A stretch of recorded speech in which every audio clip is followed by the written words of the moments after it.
2022 was a roller coaster ride for me. It wasn't my best year. There were plenty of milestones, like I finally got my driver's license and, I got another job. But it was also the year that I lost my dog, who was like my best friend of 15 years. She was always by my side. And I play games to kind of have an escape from a lot of the bad things that happen in life, as a coping mechanism. And these 5 games, while none of them are perfect tens or whatever, they're all nines, by the way. They really helped me through the ups and downs of 2022 as a whole. And I'd like to share my 5 favorite games this year. These are the only 5 games that earned a 9 out of 10 from me. None of them earned a 10, but still a decent year. So here they are. Number 5. Teenage Mutant Ninja Turtles Shredder's Revenge. What an amazing retro-style beat-em-up throwback.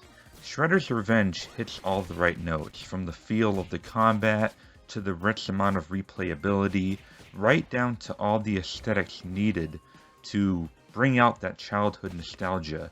Whether you were a fan of TMNT growing up, or loved playing games like Double Dragon, Final Fight, or Streets of Rage, or just want a really fun action game to play with your buddies, this is hands down one of the best options available.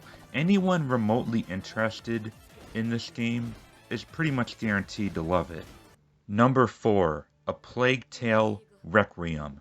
This is an intensely compelling, emotionally gripping, and thought-provoking adventure game about a teenage girl desperately trying to find a cure for her brother, who is the bearer of an ancient curse that is basically the cause of this fictionalized take on the bubonic plague. Calling the game's narrative an inevitable waste of time is a bad take in my eyes. My perspective is that Requiem's story is an allegory for terminal illness. On top of the sad as hell ending, amazing characters, and chilling musical score, lies a puzzle stealth game that is even more well fleshed out than its predecessor. Number 3. Proteus. This is the only game on my top 5 that I didn't get a chance to review, but man, I really wish I could have, because Proteus is fucking awesome. It's a kickstarted love letter to all boomer shooter fans out there, including myself. By applying the old pixelated 90s graphical style with the frantic, fast-paced gunplay of the new Doom games, oddly detailed gore physics, and a shot where you can buy more guns and upgrades in between replayable missions, it all makes this game feel so fresh and original in its own unique way. Proteus is by far the best shooter of the year, and yes, I know it was in early access for 2 years, but I don't count that. It's too amazing of a game for me to care. And look, user-created maps. Awesome. It sucks that you can only make them on PC, but at least I can still browse and play what others have made on PS5. Number 2. God of War Ragnarok. Talk about a sequel that amps it up to 11, huh? Well, while Ragnarok may not be better than its predecessor in every way, the pacing and dialogue do come to mind, it's still an improvement in all the important aspects. A more epic and ambitious storyline, better character development, especially Kratos, a richer variety of enemies and locations, more combat options including the new spear, and most importantly, the biggest reason why this game is so high on my list is being able to occasionally play as Atreus throughout the main story. This was a massive gameplay twist I was not expecting, but was absolutely ecstatic to see. Playing as Atreus feels as badass as I always imagined it could have been in God of War 2018. Overall, an even better game than the last one, if only slightly. But if you have a PS5, get Ragnarok if you haven't already. There's a lot to love, including these heart-trending flashbacks with Kratos and his now-dead wife. Number 1, Elden Ring. I had a feeling since this game came out that it would remain my favorite game of the year.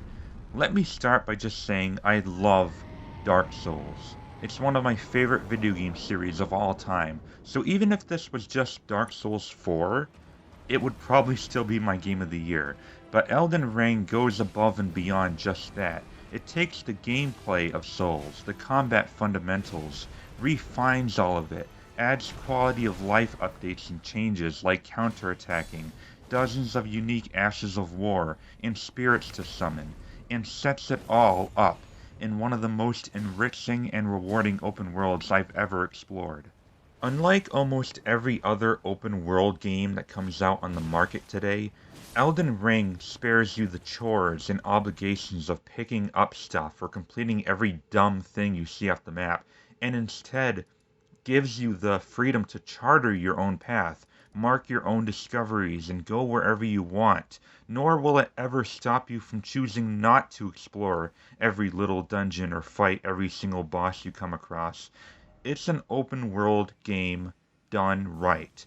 It's a shining example of open world design where player freedom comes first, accompanied by some of the most fascinating art design that helps encourage that boost of exploration and adventure. Elden Ring is the best game of 2022. It's a culmination of all the work From Software has been doing for over the past 13 years with the Souls formula, all the while redefining how open world should be crafted. And although it may not be From Software's best game, depending on what you're looking for, it is their best RPG to date, with the most emphasis on leveling up to beat whatever it was that kicked your ass before.